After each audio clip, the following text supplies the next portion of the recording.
woman in the doorway did not belong, and everyone in the showroom knew it within 3 seconds. Naomi Vance felt the temperature of the room change as she stepped onto the polished marble. It always did. Eyes moved to her the way eyes always moved. A quick downward sweep, the math being done, the verdict reached before she had said a single word. She was a large woman. Plus size, the polite people said. 41 years old, in a charcoal blazer that fit her well because she'd had it tailored, carrying a worn leather portfolio under one arm. None of that registered. What registered was her body, and the room had already decided what her body meant. The car sat in the center of the floor like an altar. A 1967 Italian Grand Tourer, silver blue, restored to a mirror shine, roped off with a velvet cord and a small card that read by appointment only. $1.4 million. It was beautiful. It was also, Naomi suspected from 20 feet away, a lie. But she kept that to herself for now. A young salesman peeled off from a cluster near the espresso bar and intercepted her with a smile that never reached his eyes. "Can I help you find something?" The emphasis on help did a lot of work. "I'd like to test drive the 67, Naomi said. There was a pause, then a sound. Half a laugh, badly hidden, from one of the others by the bar.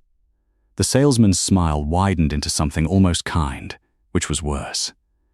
"That particular vehicle is a collector's piece," he said.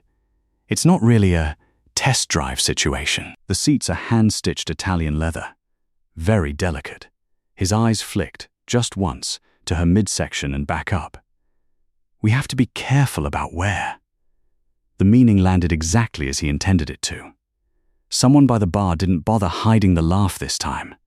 Naomi heard the word forklift muttered and a low chuckle answer it.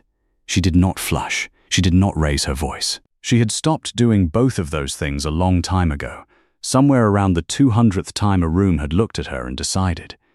Instead, she went very still, the way she always did when she was about to be more careful than the people around her. And she looked at the car. "The leather's fine," she said quietly. "It's the dashboard clock I'd worry about." The salesman blinked. "I'm sorry. The clock on the dash. It's a Veglia Borletti, correct for the model year." She tilted her head a fraction. "Except the 67 didn't ship with that face until the second production batch, in March. And your placard says this is chassis number 41. A beat. 41 would have left the line in January.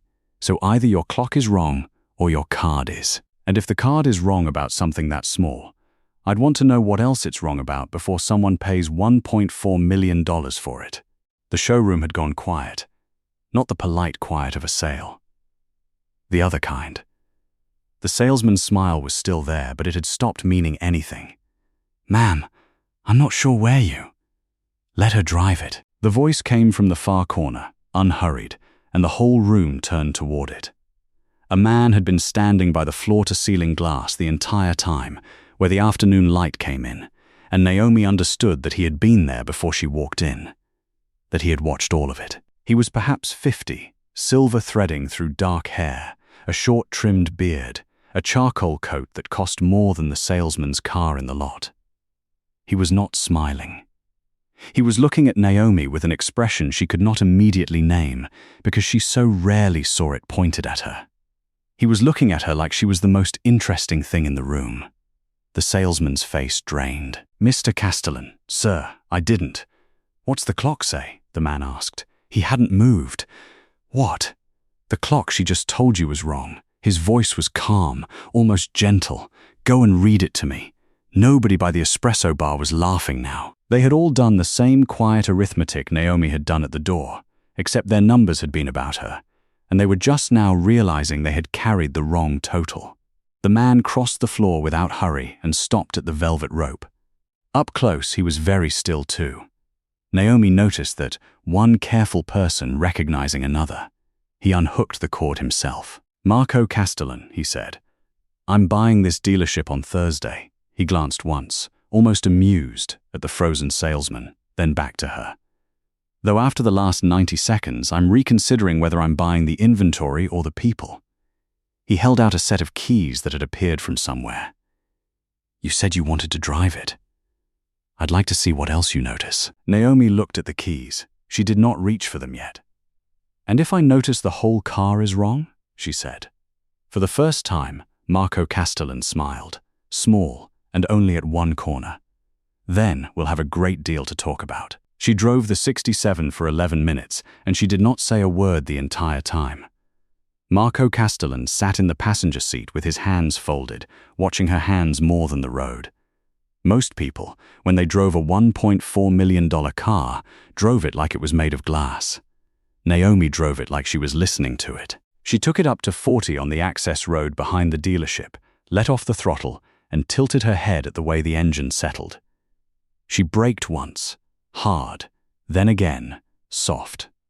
At a stop sign, she put it in neutral and just listened to it idle, eyes half closed, the way a doctor listens to a chest.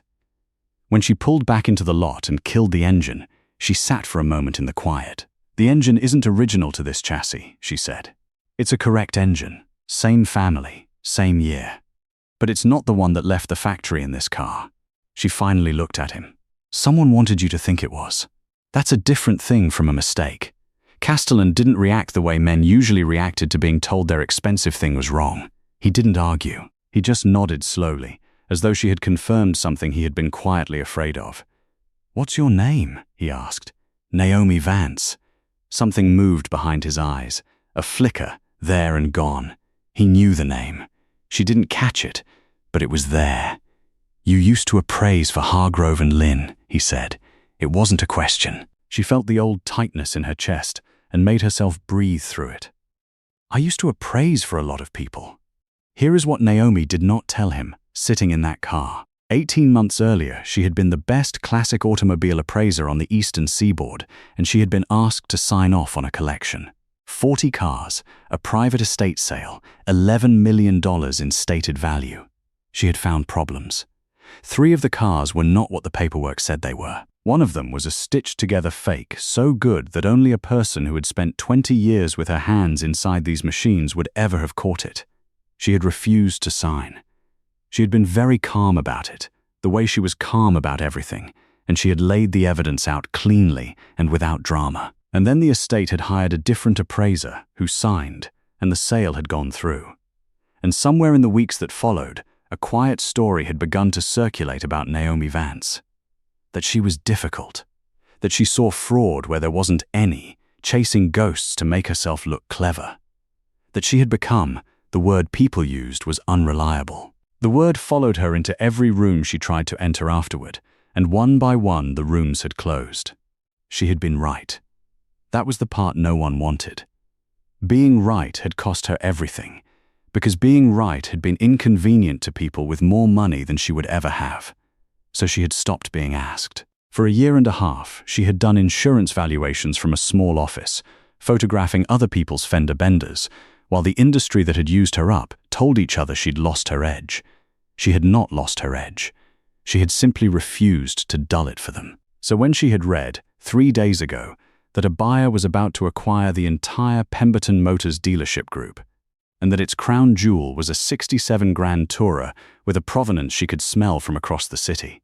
She had put on her tailored blazer and walked into that showroom for reasons she had not fully admitted to herself. Not to buy. To see. To prove, to the only person whose opinion she had left, herself, that the eye still worked. It worked. She just hadn't expected anyone to be watching when it did. Inside, the showroom manager was waiting for them, and he was not happy.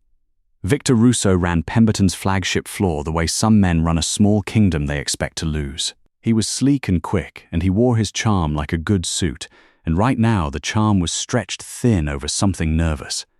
He had watched, through the glass, a woman he'd let his staff laugh at climb into the most valuable car on his floor with the man about to sign his paychecks. "Mr. Castellan," Russo said, gliding toward them. "I see, miss." The pause was a fraction too long. "I see our guest has had the full experience. I do apologize for any confusion earlier. The floor staff can be overeager." "She says the engine's been changed," Castellan said pleasantly. The charm held, but Naomi watched it cost him something to hold it. "With respect, sir, the 67 has full documentation. Matching numbers certified. We have the file." Russo's smile turned toward Naomi, and it had teeth in it now. I'd be careful making accusations like that. Some of us have actually built a reputation in this business. It was meant to wound, and it was aimed precisely. Reputation. He knew. Of course he knew. Everyone in the trade knew the story of the appraiser who'd cried fraud and been proven, in the only court that mattered, the court of who keeps getting hired, to be wrong. Naomi looked at him for a long moment. "You have a file," she agreed. "I'd like to see it. It's not available to." "Get it for her," Castellan said, still pleasant, still calm. But the room had a new center of gravity now, and it was not Victor Russo, and everyone could feel it. Russo's jaw worked. "Of course," he said. "Of course. I'll have it pulled." He turned and walked toward the back offices a little too quickly. Naomi watched him go. "He's lying," she said quietly, not to Castellan exactly, just to the air. "Not about everything, but about something." "How do you know?" "Because an honest man with real paperwork hands it to you," she said. "A guilty one tells you it's not available, then changes his mind when he's told to. He needs the walk to the back office." She finally turned to look at Castellan directly. "He needs the time to decide which version of the file to bring." Castellan studied her for a moment, and that same unnameable expression was back in his face.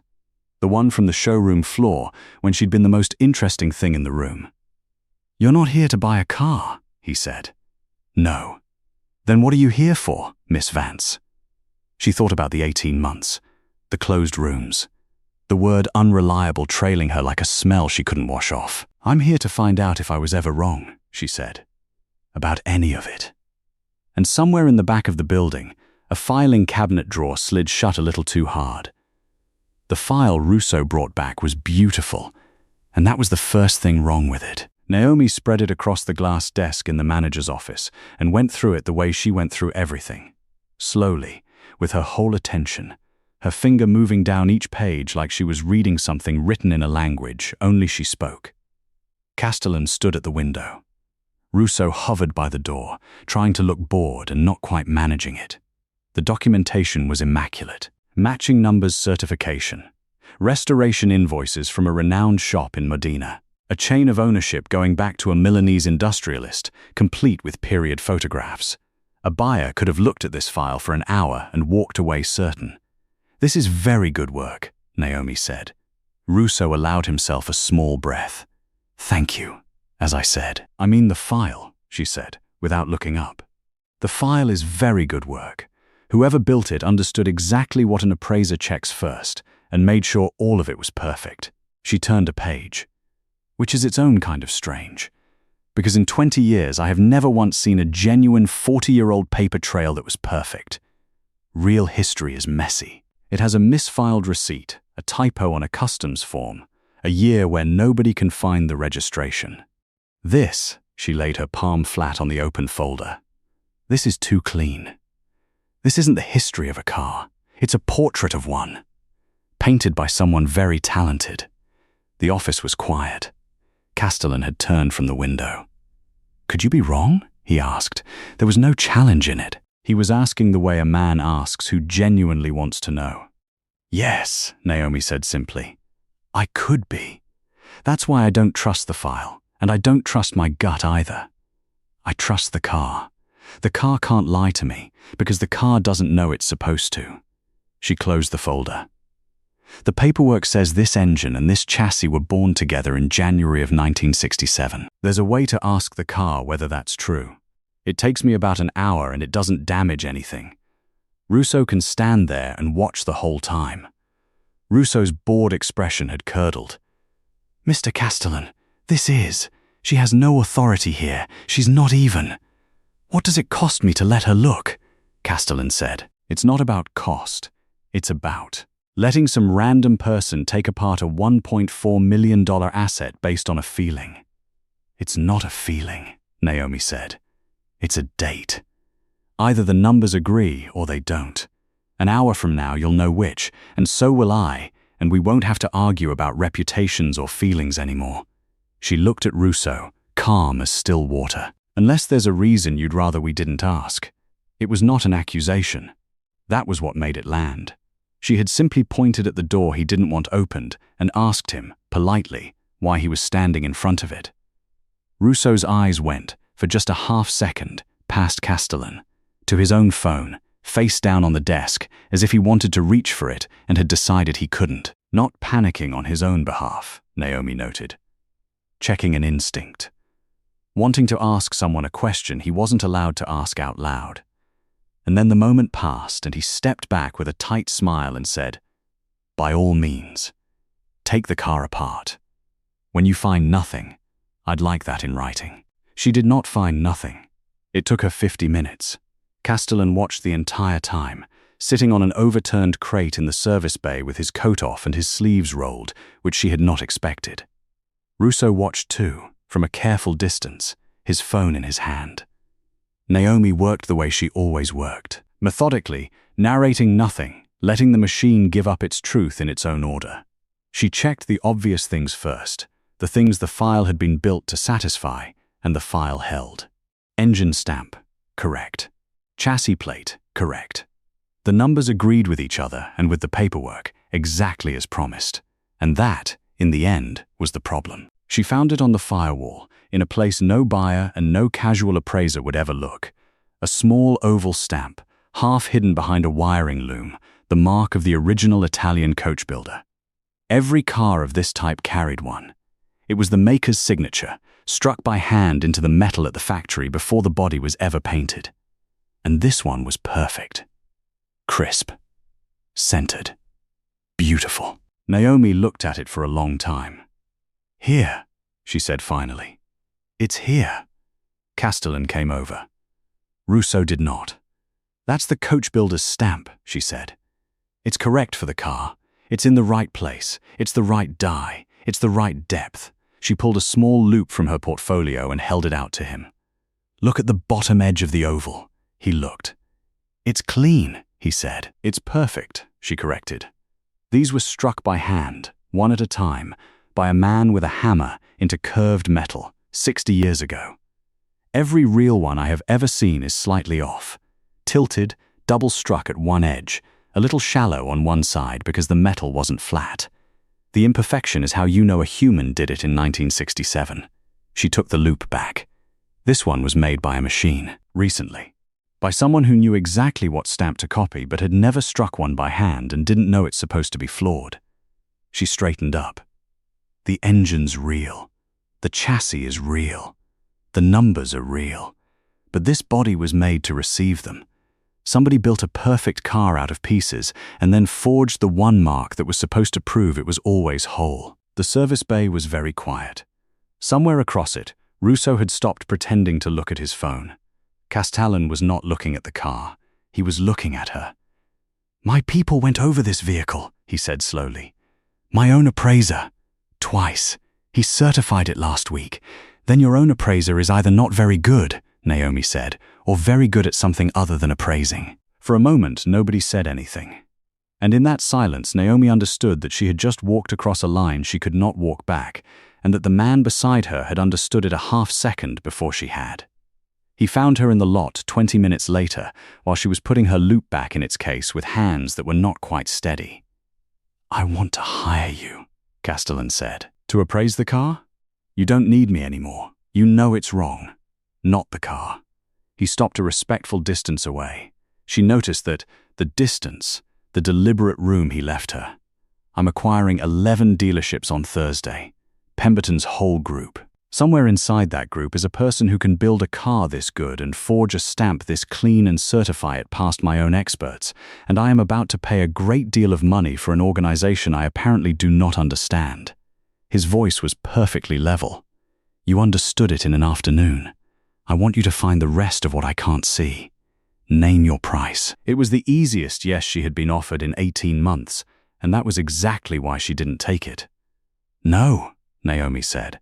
Castellan went still, the careful kind, the kind she recognized. No to the price, or no to. No to name your price. She closed the loop case and looked at him. "Here's what I've learned, Mr. Castellan. When a powerful man hands you a blank check and tells you to fill it in, he isn't buying your work. He's buying the right to be disappointed in you later, on his terms, when you tell him something he doesn't want to hear. And I have spent the last year and a half being punished for telling people things they didn't want to hear. She held his gaze. So no, not for a blank check. Then what? A fixed fee, agreed now, in writing, that does not change based on whether you like what I find. Full access. Every file, every car, every person, including your own appraiser. And one condition that isn't about money. She let a beat pass. When I tell you something is wrong, you don't ask me to be sure twice. You ask me what to do about it. I've had enough of being made to prove the same truth 3 times because the truth was expensive. Castellan looked at her for a long moment. The light was going gold across the lot, and across his face, and his expression had changed into something she would spend the next several days failing to name. Those terms are unusually expensive, he said. They're not expensive, Naomi said, already turning toward her car. They're just mine. You can take an evening to decide. I don't need an evening. She stopped. Thursday, he said. Be here Thursday morning. We'll find out together what I'm actually buying. A pause. And Miss Vance, for what it's worth, I knew the file was too clean. I just couldn't tell you why. That's the part I'm paying for. She got in her car without answering, because if she had answered, her voice would have given something away, and she had not let her voice give anything away in a very long time. But she sat in the parking lot for a full minute before she started the engine. Thursday morning, Marco Castellan signed for 11 dealerships, and by noon, Naomi Vance had found 3 more cars that were lying. They worked out of a glass-walled office above the Pemberton flagship floor, and they fell into a rhythm faster than either of them expected. She would call for a vehicle. It would be rolled up on a lift. She would spend an hour with it while he watched, or read, or took the quiet calls that men like him took. She narrated almost nothing. He learned not to ask until she was done. It turned out he was good at that. At being still and waiting for someone else's expertise to arrive in its own time. Most powerful men were not. Most powerful men filled silence because silence felt like losing control. Castellan let it sit. By the 3rd day, she understood something about him that she hadn't expected. He was not pretending to respect her. A lot of men performed respect, wore it like the salesman had worn his smile, a thing layered over the real opinion underneath. Castellan didn't perform anything. When she told him a car was wrong, he believed her instantly and completely, and moved on to the question of what to do about it. He had asked her to be sure twice, exactly once, on the first morning, out of habit. And she had reminded him of the condition, and he had said, "You're right, I apologize," and had never done it again. She did not know what to do with a man who simply did the thing he'd agreed to do. "You're staring at me," he said, on the 4th afternoon, not looking up from his tablet. "I'm deciding whether to trust you." And, still deciding, she turned back to the file open on the glass. "It's a professional skill. I'm slow about it on purpose." He set the tablet down. "Ask me something, then." Whatever would speed it up, Naomi considered. "Why do you know my name?" The room changed temperature, just slightly. He didn't pretend not to understand the question. 18 months ago, he said, a man named Garrett Pemberton tried to sell me 40 cars from a dead industrialist's estate. $11 million. My people were ready to close. And the deal collapsed at the last minute because an appraiser the seller had hired refused to sign and made enough noise that I got nervous and walked away. He held her gaze. 3 of those cars turned out to be fakes. I found that out later, when the man who bought them after me went bankrupt suing the estate. If I had closed that deal, it would have been me. The appraiser who refused to sign, who took the reputation hit so the rest of you wouldn't take the financial one, was named Naomi Vance. A pause. "I have known your name for a year and a half, Miss Vance. I just didn't know your face until you walked into my showroom and told my staff about a clock." Naomi sat very still. 18 months of being called unreliable, of closed doors, of photographing other people's fender benders. And somewhere out there had been a man who knew the truth the entire time and had simply never had occasion to say it. "You could have told someone," she said. Her voice was steadier than she felt. "You knew I was right. You could have told one person in the trade. I didn't know your name was being dragged through anything, he said. I'm telling you, I knew the work was good. I'm not telling you I was watching out for you. I wasn't. I'm not a hero, Miss Vance. I'm a man who almost lost $11 million and didn't because you were better at your job than the people punishing you for it. He picked the tablet back up. I'm not paying you out of guilt. I'm paying you because the same instinct that saved me once is the only thing standing between me and whatever's rotting inside the thing I just bought. Does that speed up your decision? It did. She just didn't tell him by how much. The offer came 2 days later, and it was the most dangerous moment of the whole arrangement, though it didn't look like one. They had been cross-referencing the forged files, and a pattern had surfaced. Every fraudulent car in the Pemberton Group had been certified by the same outside expert, a name Castellan knew well. And among the older records, Naomi had found something else. The appraiser who had signed off on the estate collection 18 months ago, the one who had taken her job after she refused, was connected to the same network. The man who had built his reputation on the ruin of hers. She found his name in the file and went very quiet. Castellan saw it. He saw all of it.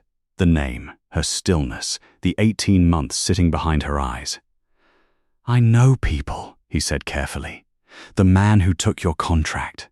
The ones who spread the story about you. It would not be difficult to make their lives considerably harder. A word in the right rooms. Contracts that stop arriving. The same thing they did to you, done back. He said it without relish, as a simple statement of capacity. Say the word and it's done. Quietly. You'd never be connected to it. And there it was. The thing she had wanted, on certain bad nights, more than she would admit. Handed to her, free, by a man with the power to make it real. Naomi closed the file. No, she said. It's not charity. You earned. I said no, and I want you to hear why. Because it's not about being noble. She turned to face him fully. If you ruin those men for me, then for the rest of my life my name comes with an asterisk. She's good, but be careful. She's got a dangerous friend. Cross her and you lose your contracts. That's not a reputation. That's a leash, and I'd be the one wearing it, pretending it was a crown. She shook her head slowly. I didn't spend 18 months refusing to be made into a liar so I could be remade into someone's protected pet. The only thing that fixes what they did to me is the same thing that caused it. Being right, in public, where it can't be argued with. I don't want you to punish them. Her voice was very level. I want to be so obviously correct that punishing them becomes unnecessary. That's the only version where I win. Every other version, I just change who owns me. Castellan looked at her for a long moment. You're a very inconvenient person to want to help, he said quietly. I'm aware. It's cost me a great deal. She opened the file again. Now, the man who certified all these fakes. Tell me everything you know about him. Because he's the one who's going to bury himself, and I'd like to know how deep to let him dig. Castellan almost smiled. Almost. His name is Adrian Holt, he said. He's been my personal asset appraiser for 9 years. He's the most trusted man in my organization. The almost smile faded, and I would have bet my life he was clean. Naomi felt the floor of the case shift under her, the way it always did right before it got dangerous. 9 years, she said. Then we should be very careful. Because a man who's fooled you for 9 years isn't going to panic when we get close. She looked back at the file. He's going to do something. He did something that night. Naomi got home to find an email already circulating in the trade. A buyer beware note, forwarded helpfully through the same channels that had broken her once before. It dredged up the old story, 18 months stale and freshly poisoned. The unreliable appraiser, the woman who saw fraud everywhere, now apparently attached to a private buyer with an agenda, conveniently discovering fraud in an acquisition that would let her employer renegotiate the price. It was clever. It took the exact shape of the truth and bent it just far enough to rot. It even used Castellan's offer to ruin her enemies, which no one outside that glass room should have known about, as proof of the conspiracy.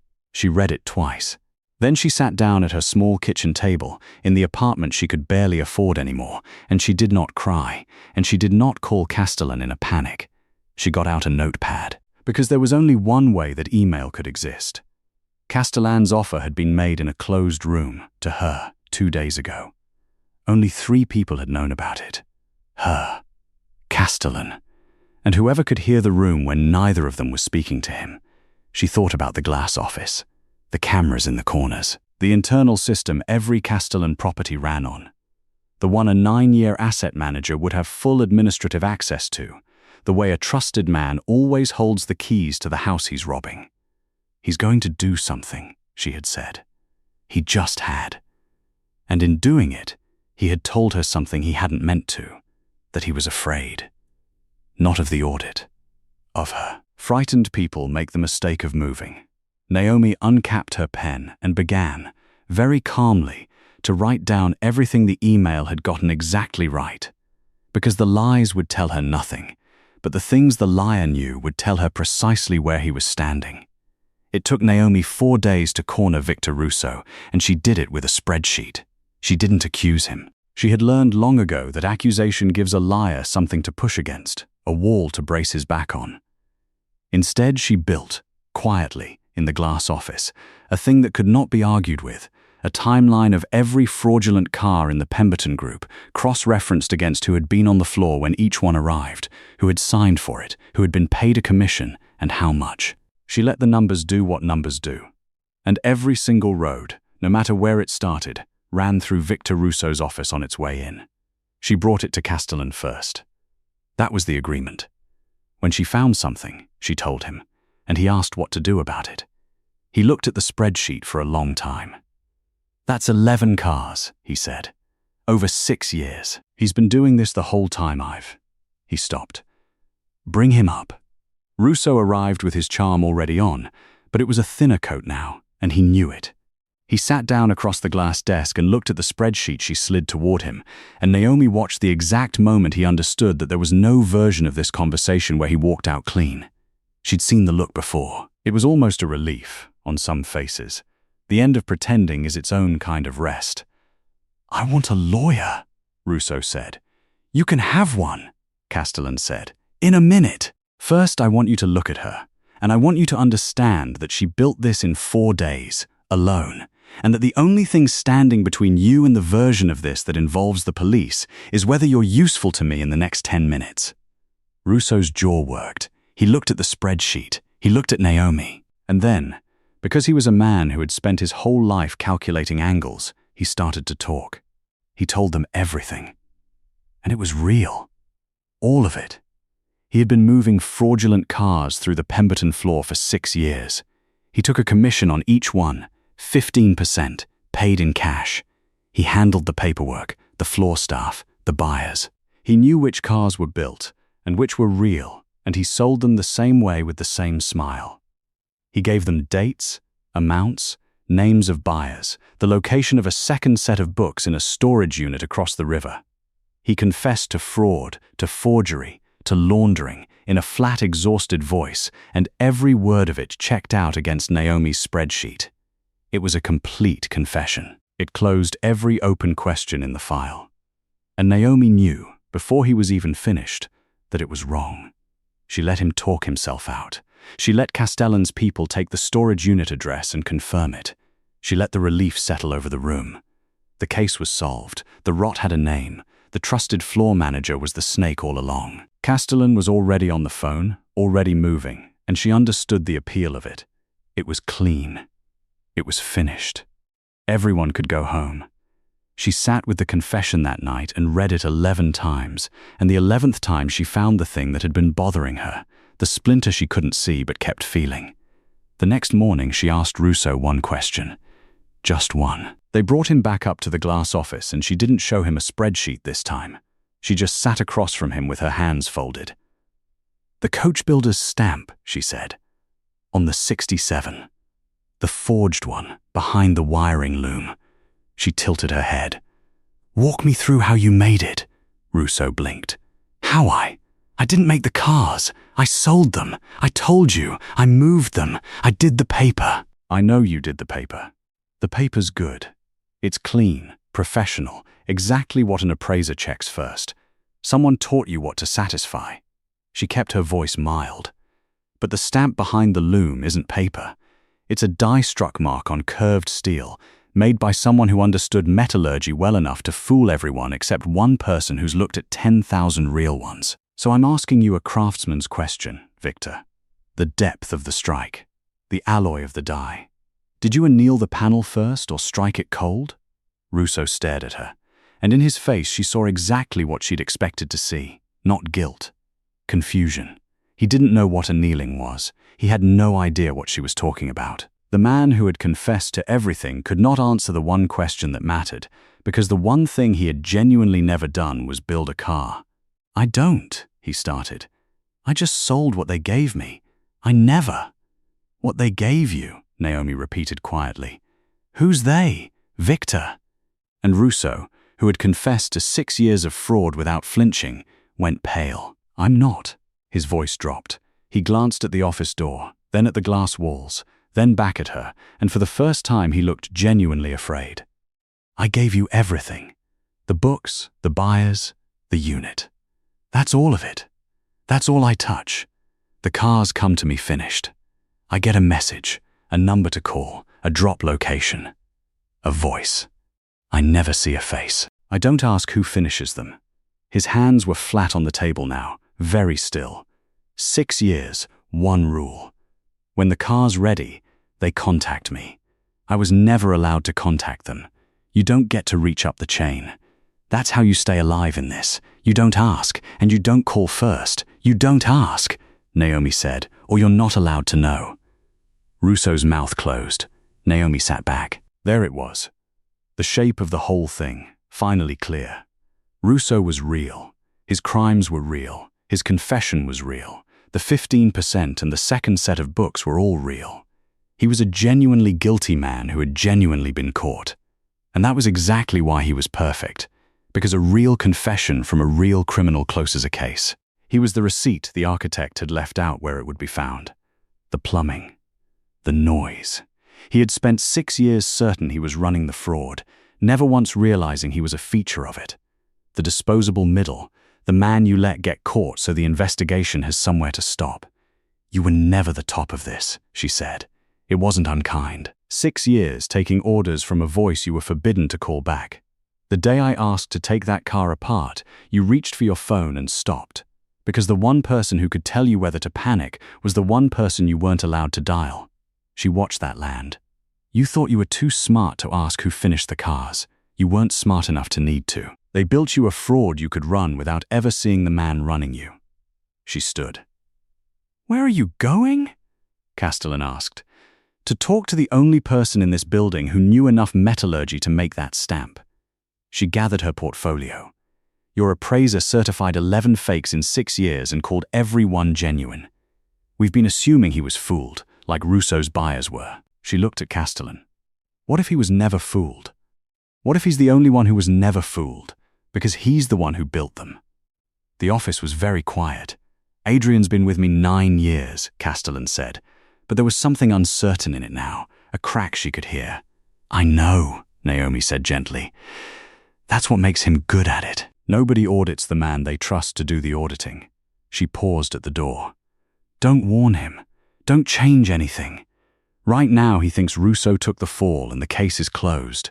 That's the safest he'll ever feel, and a safe man gets careless." She met his eyes. "Let him feel safe a little longer. I need him relaxed for what comes next." Adrian Holt was exactly what 9 years of trust looked like.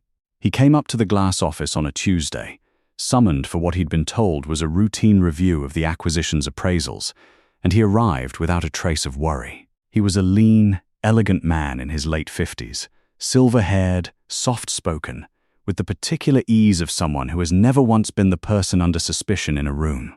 He shook Castellan's hand warmly. He nodded at Naomi with the polite, faintly dismissive courtesy of an expert acknowledging an assistant. "Marco," he said, settling into the chair, "I heard you caught Russo. Ugly business. 6 years under our noses." He shook his head. "I should have caught it. I'll be honest, I've been sick about it. I certified some of those cars myself. He fooled me along with everyone else. Whatever you need from me to clean it up, I'm yours." It was a perfect performance. He had arrived already holding the story Naomi had let circulate. Rosso did it. The appraiser was fooled. The case is closed. And he wore it like a man who had every right to it. He had even pre-confessed to the survivable crime, being fooled to inoculate himself against the fatal one. Naomi said nothing.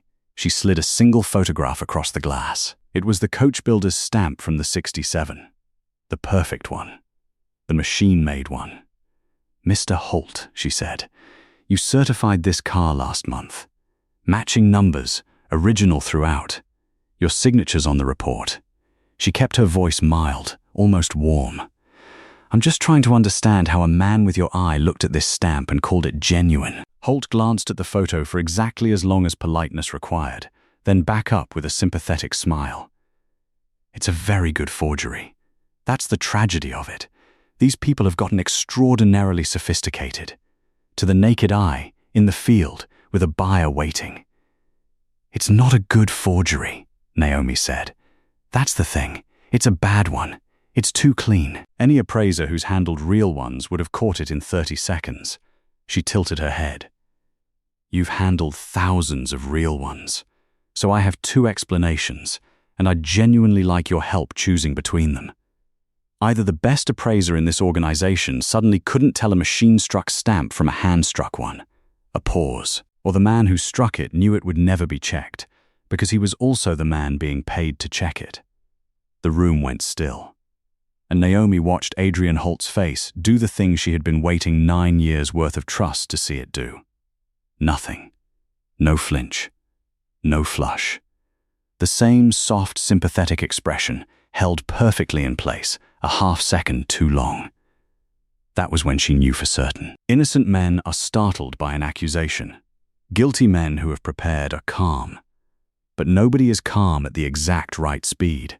The half-second of perfect stillness before the offended reaction, that was the tell. He'd had to decide which face to make. "Marco," Holt said, turning to Castellan with wounded dignity, "I have given you 9 years. I am not going to sit here and be accused by a woman you hired off your own showroom floor last week. A woman, I'd remind you, with a documented history of seeing fraud where there is none." He let that land. "You know her reputation. The whole trade does. She torched a clean estate sale 18 months ago, crying wolf, and she's doing it again, except now there's a price renegotiation in it for her employer. I'd ask you to think about who in this room has actually earned your trust." And there it was. The second blow, the one aimed not at the case but at her.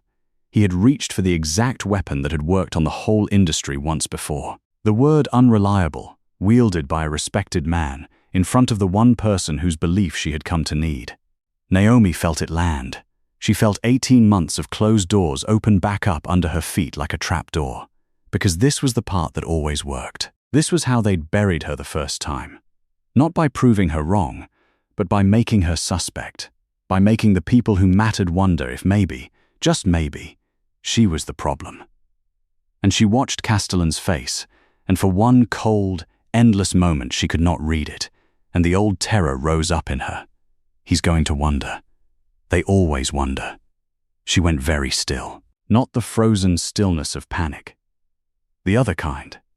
The kind she went into when the world got loud and she needed to find the one quiet true thing underneath it.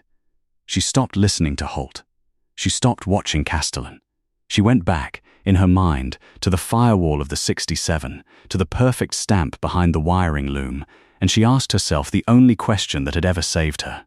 What does the metal know that the man can't change? And she found it. "You're right," she said suddenly, and the room turned. She was looking at Holt. "I do have a reputation, so let's not take my word for anything. Let's not take yours either." She stood. "Let's ask the car." "The car has been," Holt started. "Not the 67. She was already gathering her things. A different one." "The first fake you ever built. The dark green coupe from the estate sale. 18 months ago. The one I refused to certify. The one that started all of this." She looked at him, and now her calm had an edge under it like a blade under silk. "I know where that car is, Mr. Holt.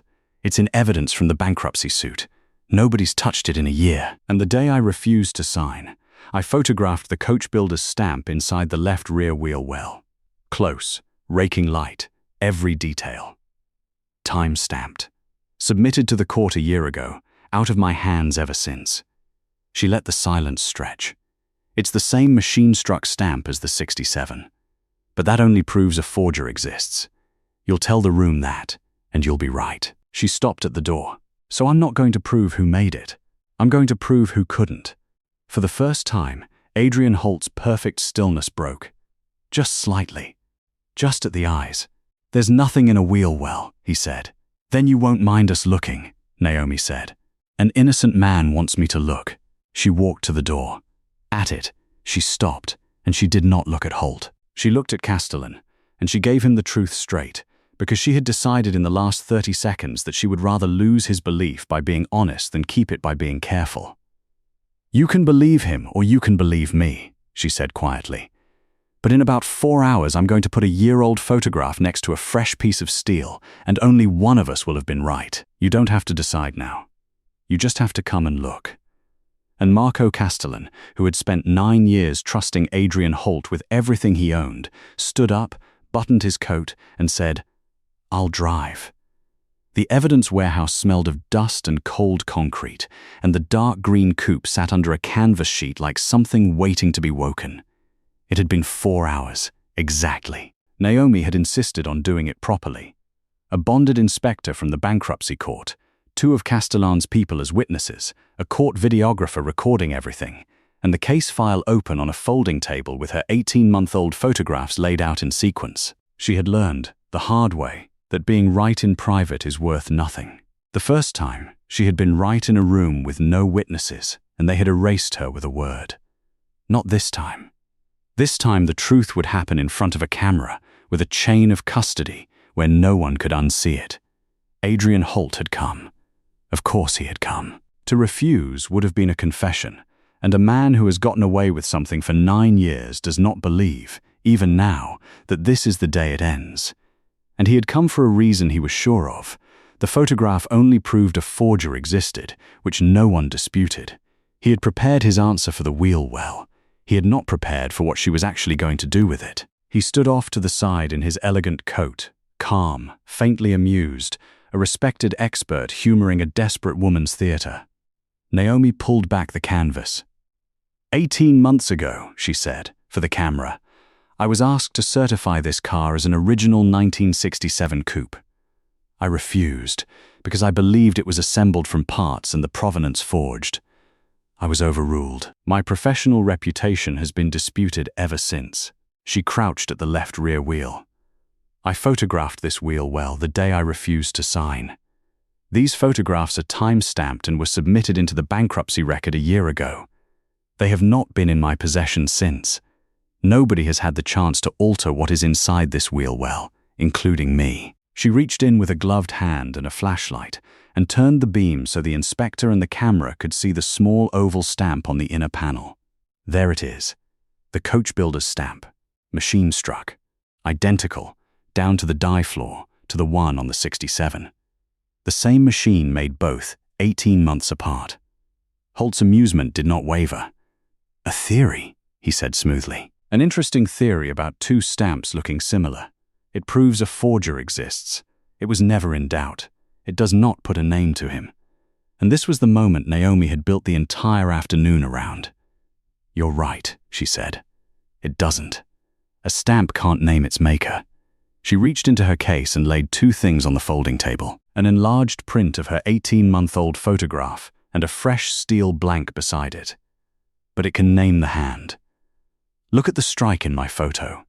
The die landed a ½ degree off square, tilted left, always left, on both cars. That's not a flaw. That's a habit. A hand die is set by feel, and every maker sets it the same wrong way every time, because the body learns an angle and never unlearns it. It's as individual as the slant of your handwriting. She set a hand die and a hammer on the blank. This is the maker's signature.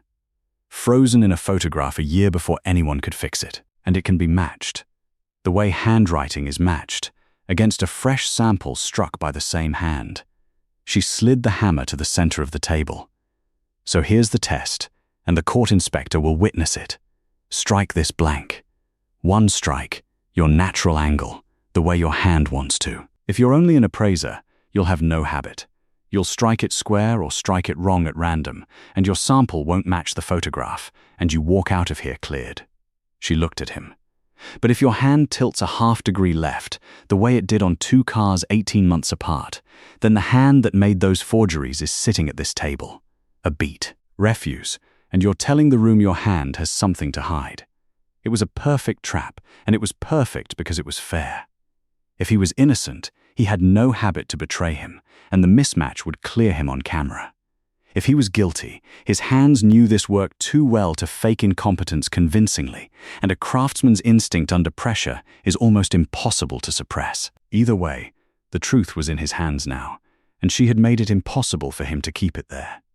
Holt looked at the hammer. He looked at the camera. He looked at Castellan, and whatever he saw in Castellan's face, 9 years of trust finally, fully gone, was the thing that broke him, not Naomi at all. And then Adrian Holt made the smallest mistake of his life. A reflex after a lifetime at the bench. His hand drifted to the blank and turned it. Not square.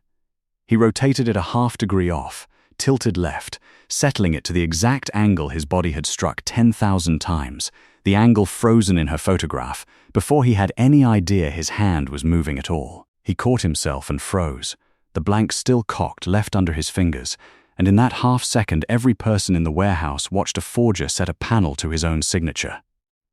"You didn't square it," Naomi said quietly.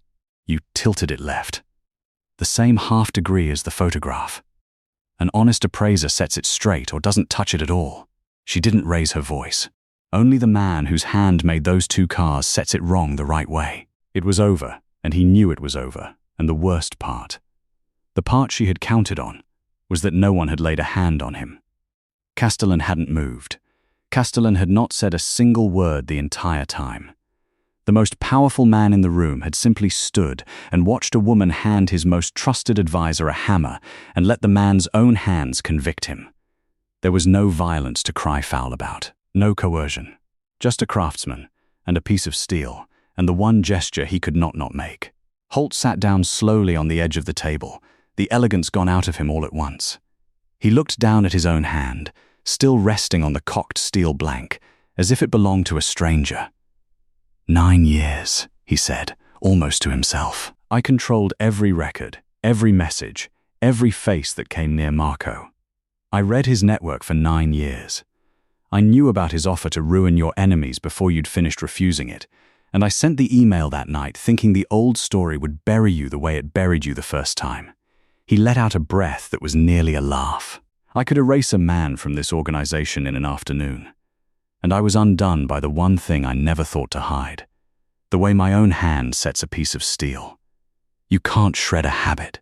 You can't delete an angle your body learned 40 years ago. He looked up at her. I accounted for everyone. I never once thought to account for myself. You photographed a place nobody looks, he added quietly. On a day you had every reason to walk away angry and never think about this car again. I don't walk away from cars, Naomi said. That was always the difference between us. You built them to be sold. I built them to be true. The court inspector stepped forward. The cameras kept rolling, and Marco Castellan, finally, spoke. Not to Holt, and not in triumph. He turned to the inspector and said, in the calm, even voice he'd had the whole time, "Get everything she found into the record. Every photograph, every serial number, the video. I want this so thoroughly documented that no one can ever again say she saw something that wasn't there." He looked at Naomi when he said it. She understood, then, what he was giving her. Not rescue. The opposite of rescue. He was making sure that this time, the being right happened where the whole world could see it, so that the word unreliable could never be hung on her again, by anyone, because the record would outlast every rumor. For the first time in 18 months, Naomi Vance let herself exhale. The story broke the way truth breaks when it finally has documentation behind it, all at once, and then permanently. The court video did most of the work. Within a week, the footage of a plus-size woman in a charcoal blazer handing a hammer to a celebrated appraiser, and the appraiser's hands betraying him in front of a court inspector, had moved through every channel in the trade that had once carried the word unreliable about her, except now the word attached to a different name. Adrian Holt's 9-year reputation came apart in 9 days. The 11 cars were re-examined. The estate sale from 18 months ago was reopened. And somewhere in the quiet machinery of the industry, a correction traveled back along every road the original lie had taken and arrived, finally, at the rooms that had closed to Naomi Vance. They opened again. They always do, once it's safe. That was the part she'd had to make her peace with. That the same people who dropped her would now compete to hire her, and that none of them would ever quite apologize, and that she would have to decide whether being wanted again was the same thing as being respected. She decided it wasn't, and she stopped waiting for the apology, because she finally understood she had stopped needing it somewhere around the moment the hammer left her hand. Castellan offered her the job properly in the glass office on a grey afternoon 2 weeks later. Director of Authentication, he said. For the whole group. 11 dealerships, every acquisition, full authority. Nothing moves through my organization without your name on it, and your name means something now that no one can argue with. He slid the contract across the glass. I had the lawyers write your conditions in first. The fixed terms. The full access. The clause where I'm not allowed to ask you to be sure twice. A pause. I added one of my own. You can refuse any car, any deal, any client, for any reason, and I am contractually forbidden from overruling you. If you tell me something is rotten and I don't like it, my only options are to believe you or to fire you. I wanted you to know I built a door I can't walk you back through. Naomi read it. It was line by line, the most respectful document anyone had ever handed her, and she understood that he had not designed it to keep her. He had designed it to make sure that if she stayed, it would only ever be because she chose to. Why? She asked. Because the most valuable thing in my organization is a person who told a powerful man no when he offered her everything she wanted, Castellan said. Twice. You refused the blank check. You refused to let me ruin the people who hurt you. A man in my position spends his whole life surrounded by people who tell him what he wants to hear. He looked at her steadily. You're the only person I've met in 20 years that I can't buy, can't frighten, and can't flatter. I'd be a fool to let that walk out because I was too proud to write a contract that protects me from myself. She signed it. Not because she needed the job. The doors were open now. She had options for the first time in 2 years. She signed it because it was, of everything she'd been offered, the only deal that started from respect instead of arriving at it. The other thing happened slowly, the way the real things do. He had never once, in all those weeks, made it about anything but the work. No comment about her body, no gallantry, no rescue dressed up as romance. He had handed her a hammer and trusted her hands. He had watched her tell him hard truths and thanked her for them. And somewhere in the long, ordinary hours of 2 careful people doing difficult work side by side, something had built itself out of respect, brick by brick, with no shortcuts. I'd like to take you to dinner, he said, the evening after she signed. Not as your employer. I'll wait, if you'd rather keep it only professional. The contract stands either way. That's not connected to this. I want to be clear about that. The job is yours regardless of what you say next. That was the thing that decided her. Not that he'd asked, that he'd made certain, first, that her no would cost her nothing.